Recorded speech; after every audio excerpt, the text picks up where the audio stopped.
Well, I mean, you kind of go off what you've seen, and Mason was an integral part of our team a year ago, and certainly his, the gravity he provided shooting the basketball was a big reason. And he improved defensively as the year went on, and has done some really good things on that end of the floor, even when he wasn't making shots. So, and when a guy goes through an injury and hasn't had that kind of significant injury at any point in his career, that's hard mentally to come back from, and just got to stick with guys the best you can.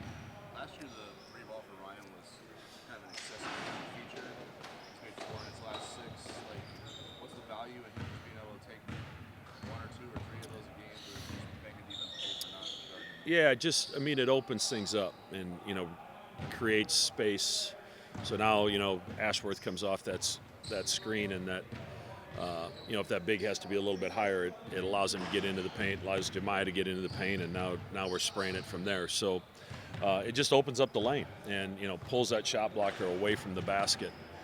So he's worked on that part of his game. It was one of the things he really set out to do when he made the decision to come back.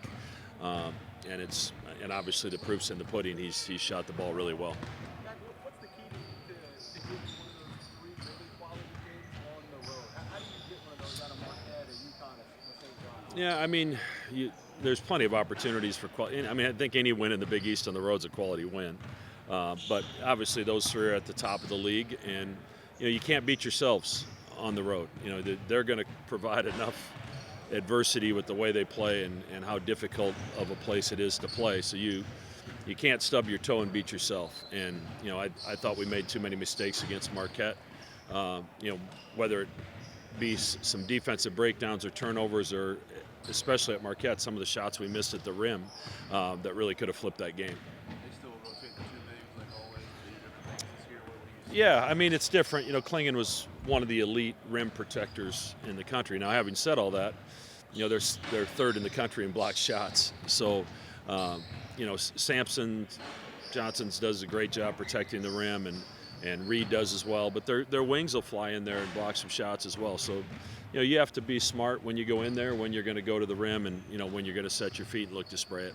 How different have they been with and without McNeil? Yeah, I mean, he's going to be a first-round draft pick. So, I mean, you take a guy like that out of your lineup, it's going to have an impact. And outside of his scoring, he's such a good decision maker for a young player, and Danny puts it in his hands a lot and lets him make decisions, whether it's coming off pin downs or zooms, and he's made really good decisions with the basketball. So obviously they're not the same team without him, but they're still really good without him, and I fully anticipate that he'll play. You know both sides of it, what it's like to play there and take the crowd out of the game versus when they get involved. Like, how important of an element is that to your success? I enjoyed the COVID game there the best.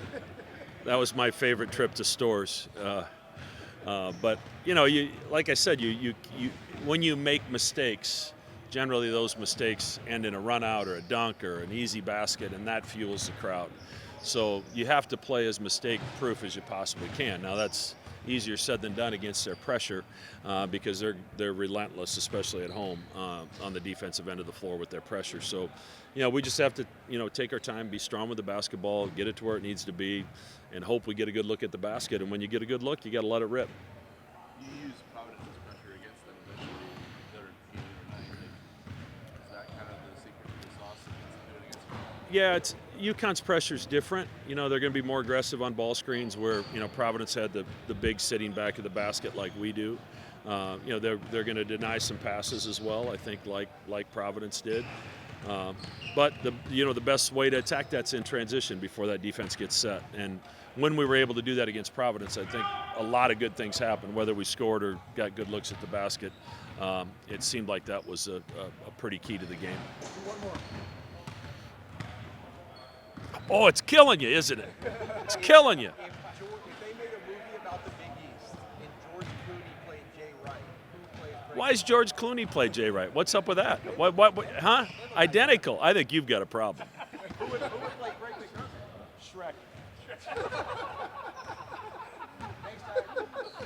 Yeah, I mean, it definitely feels really good. But, I mean, I trusted myself the whole time. So, I mean, obviously I was talking to my dad and everything and talking to people that, I'm close with. And they know how confident I am in my shooting, and they just wanted me to make sure to keep staying focused and confident in the gym and keep getting my work in. And it paid off tonight or last night.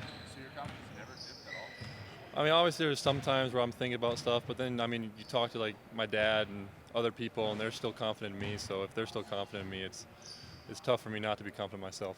Did you think that dunk kind of broke the lid? I guess I could say that a little bit. Yeah, it definitely helped. Were there times that you were just like, what the heck is going on here? Definitely, there's a couple times where it was in and out, like in and out or long back rim and just tough shots that I normally would go in. But I mean, sometimes it's what happens in basketball, so you just got to go through it. Is it one of those things though where truly you just have to keep working? Yeah, I mean, at the end of the day, it really is just if you keep working, eventually it's going to start going in again. Has it been hard at times to trust your leg at all, like after suffering a broken leg this summer? I think so, yeah. I mean, it's still been hurting every once in a while, but it's definitely gone a lot better the last couple of weeks. So just kind of like staying off it as much as I can and stuff like that. But I'm starting to trust it a little bit more now for sure. Does it feel like that performance is like the start of something? Did it kind of feel like, man, that's what it used to feel like last year a little bit? Yeah, I think so. I mean, hopefully. That's what I'm looking for right now, yeah. What did it mean to you while you're going through that? Max stuck with you and kept playing because of the other stuff you kind of bring before it doesn't necessarily show up on the stat sheet? Oh, it definitely feels great having like Coach Mack, having him where he trusts me to do other things other than shoot, because obviously my shot wasn't going in. So having him in my corner just to still trust in me and still believe in me is great. Had you had a slump like that before that you can remember at any point? Oh yeah, that's happened to me. I mean, same thing. Everyone else keeps telling me to shoot, and if they're gonna keep telling me to shoot, I might as well shoot it. When was that? I was in high school. I mean, I wasn't making any shots at all. I was just only attacking the rim because I mean I could do a lot of that in high school. So, and they just said you got to keep shooting. You're one of the best shooters on the team. You got to keep doing it. And so I did, and it obviously worked out. Did your dad come to the town at all and work with you or anything? After the Marquette game, I texted him and I said, because I went 0-3 that game, and I was like after going like 0-20 or something. So I had my dad come in town, and we worked on my shooting. I just got a lot more confident in that. I worked on some things that I haven't been working on, and honestly, some things that I needed to work on that I wasn't doing anymore in my shot routine. So that really helped it a lot and got me more confident too. Do you think that made a difference? Oh, for sure, yeah. I was kind of doing a couple things wrong in my shot that I realized when my dad came in town. It actually helped a lot to figure it out and help it out. What kind of opportunity is it Saturday for you guys to play a great opponent at their place and try to stick out a rivalry? Yeah, it's definitely a big opportunity. Going on the road in the Big East is a challenge no matter where you play at. So having this game under our belt and getting a win there is going to be good for us in the March Madness if we can make it there. Have you seen UConn film yet, or did you watch today? We're starting film today, but I mean we kind of know what we're going to get with UConn. I mean we know who they are, so we're going to be watching film today for the first time though. What do you remember about that game last year when they came to town? Oh yeah, it was a big game right there. It was a fun one. Hopefully we can get that on the road this time though too. What's it like playing in Gampton? When you go up there and they're rocking and they're ranked, what's it like going up there? Yeah, it's a crazy experience there. Like last time I remember it was like a noon game too, and the whole place was packed out and loud like it was 7 o'clock at night. So I mean, they're obviously going to be pretty packed out again. So we're going to be looking forward to that one for sure. You've been a part of some teams here that have gone into environments like that. Yeah. Found a way to win. What's the key to doing that on Saturday? I think just trusting ourselves. The biggest thing is to not let the crowd get into the game. If you let the crowd get into the game like that, it's tough for us to really get going. So just cut them off early, and that's why we really got to challenge it. I know it hasn't been perfect without Pop, but it does seem like there's been a gradual process of figuring out who you are without him. What do you think that looks like at this point? I think we got a little bit of a bigger lineup now since we don't have Pop. So having like Jason at the 3 and Jemiah at the 2 helps us with length and everything. So having more length, get more rebounds, I guess that helps a lot too. And we kind of got something clicking with everything. Like Jason posting in the 3s inside is tough to guard. So having him in there is a huge help for us. Anything else? Thank you. Thank you guys. Start feeling a little more comfortable as time goes on? Yeah, definitely. The more I practice, the more I play. You know how they say the ice is melting day by day. Just continuing to practice and work on the things I was missing when I was in the scout team, and just a little bit better every day, and hopefully I'll get there soon. We talked to you that day that you got cleared. And Yeah. That was the Villanova game. What have you picked up on the most since then?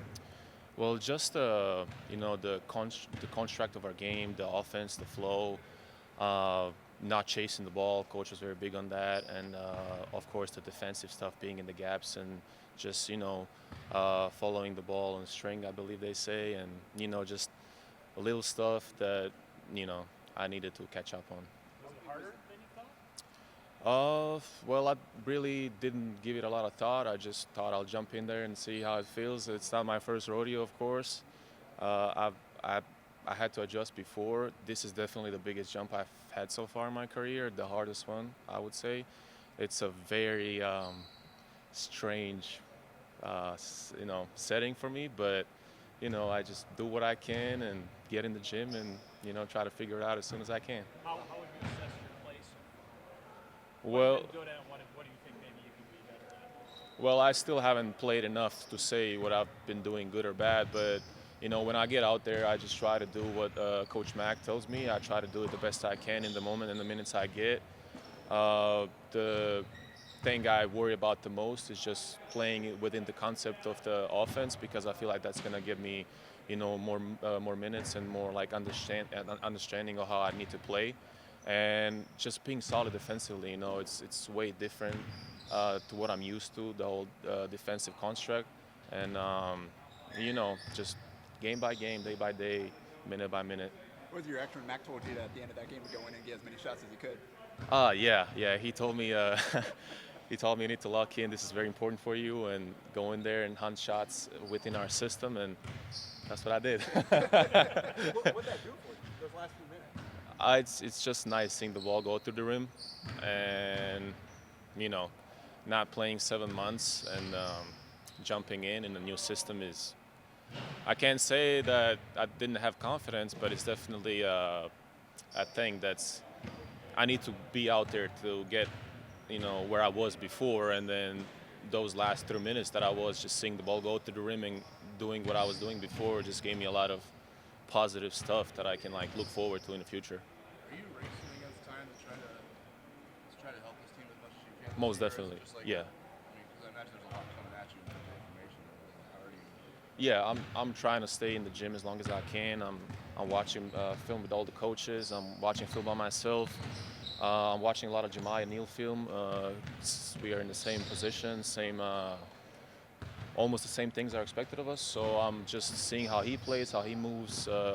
What does he do that I don't do right now? What is the things that I got to pick up on, and just small stuff like that. What's the excitement level of getting to play against a team like UConn? I've heard a lot of great things about this rivalry. One of the recruitment videos I watched was game against UConn, so I'm pretty pumped for this game. Obviously, I don't know a lot about them or playing on the road against UConn, but I'm hoping for a dope game, and I want it to be loud, and I want to go home with a win. Is that a team and a brand that you were familiar with before you came here? Yeah. Of course, I follow college basketball, not a lot, but I did. I just watch a lot of basketball on TV, and then when you switch channels, sometimes there's college basketball on there. So that's what I would watch. So I did watch a little bit of UConn last year. And of course, I watched the game against Creighton and UConn. I watched it on YouTube when I came here. I was just curious about the whole thing. And then, I know something about them. Is it kind of crazy to just see where the last year has taken you? I mean, Saturday you're going to be taking on the reigning national champs, so you're probably watching that game not too long ago. Yeah. I mean, just in general, playing college basketball a year ago was just not in sight. I thought it was impossible. Just glad to be here, happy to be here, and whoever I get to play against, I'm grateful that I'm able to play, first of all, and I'm just gonna go out there and try to have as much fun as I can. What's the biggest difference in styles of basketball from where you were to where you are now? Well, the league that I played for was considered a fast league and was considered a pretty physical league. Coming here, I can tell you that it was not fast, not fast enough. There is physicality. Big East is a very physical conference, which I knew coming here, but playing and seeing that in person was a whole other thing. So I can say I'm kind of used to it, and that's about it. Thank you. Thank you, guys. Thank you.